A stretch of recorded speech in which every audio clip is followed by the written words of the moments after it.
There's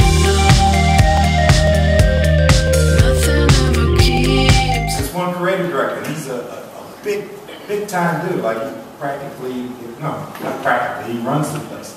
And he says to me, he goes, "But Jimmy, where are the black people?" It's like, I don't know, dude. You look at that one now. I mean, there's a bunch of us running around and doing our thing. Yeah, but I just don't know where to find them. And then he has a black creative director. And he said, "Well, have you asked him?" And he said, "He doesn't know where to find them either." And I was like, "Oh, I don't know where my man is from." So tonight, so that we won't have that excuse, and I hope you guys got the tweets and all that kind of stuff and take us up on it. Mary and the gang have been, you know, this was like a last minute thing, and Mary Warlick was like, "What do you want to do now?"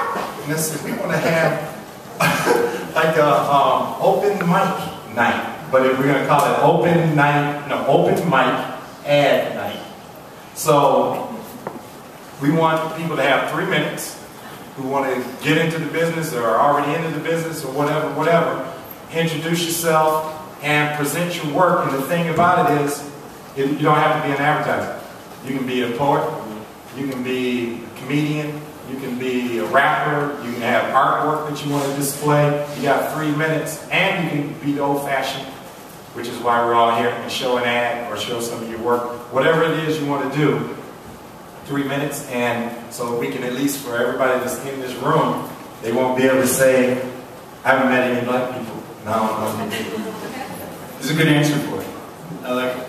I'm not sure how we're going to be able to show the work. We're going to have to figure that out. Maybe we can. Let's bring a new one. That's part. Yeah, that's going to be part of the creativity of the 3 minutes that we use.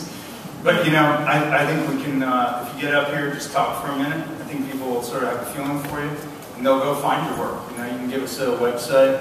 You can tell us who you are, and we'll remember. And we'll take notes. I think that's important to do. I don't even know, you know, I'm hoping that this is a fun thing and an open invitation. We can just keep talking if it doesn't happen. So it's good. We're also going to do something after this that and maybe we'll just try to remember to bring that up later. But you guys can, anybody that wants to come visit with us afterwards, we can do a little mingling thing after the show too. I'd like to get the thing going just by going, you know, if there was one thing that the industry should do differently to change this. I mean, here's an interesting thing. I was talking to a big executive about this this week, and sports executive actually, and he had an interesting perspective, which was if you set goals for your recruitment people, if you tell your recruitment people that their bonuses are attached to getting more African Americans into the place, they'll get them. They'll find them. Then it's not even a question of where do I find them. It's a question of I will make more money if I find them. I thought that was a very simple and easy answer, but there are probably more complicated answers. And I mean, why is this not happening?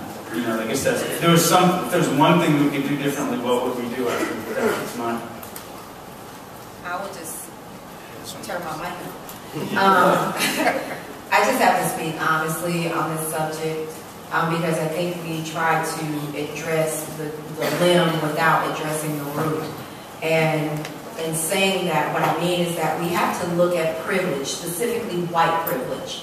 And if we want to take a look at how cities go with white privilege. I'm in Portland, Oregon, where in the 1865 you had exclusion acts against African Americans to even live in the city.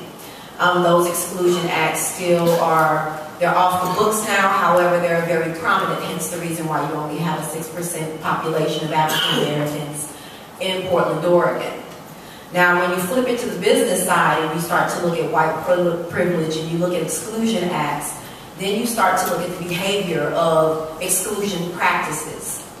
When you start looking at the behavior of the ad industry, we have exclusion practices.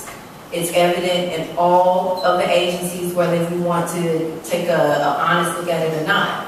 So once we start to address the hardcore fact of white privilege and exclusion behavior, then we can start to get somewhere. Because in my personal opinion, you cannot set incentives to incorporate people into an agency where the culture may not be welcoming. Because we also have another issue on our hands, is that when you actually get people inside of the building, are they, and I'm from St. Louis, you heard that building, when you get people inside of the building, are they comfortable? Are they incorporated in the culture? Because along with diversity, you need retention. Because if you do not have retention within your agency, you've just defeated the purpose, and you look real bad when you start having massive turnover.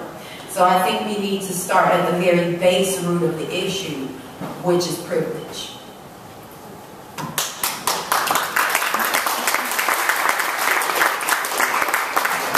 I think that's great.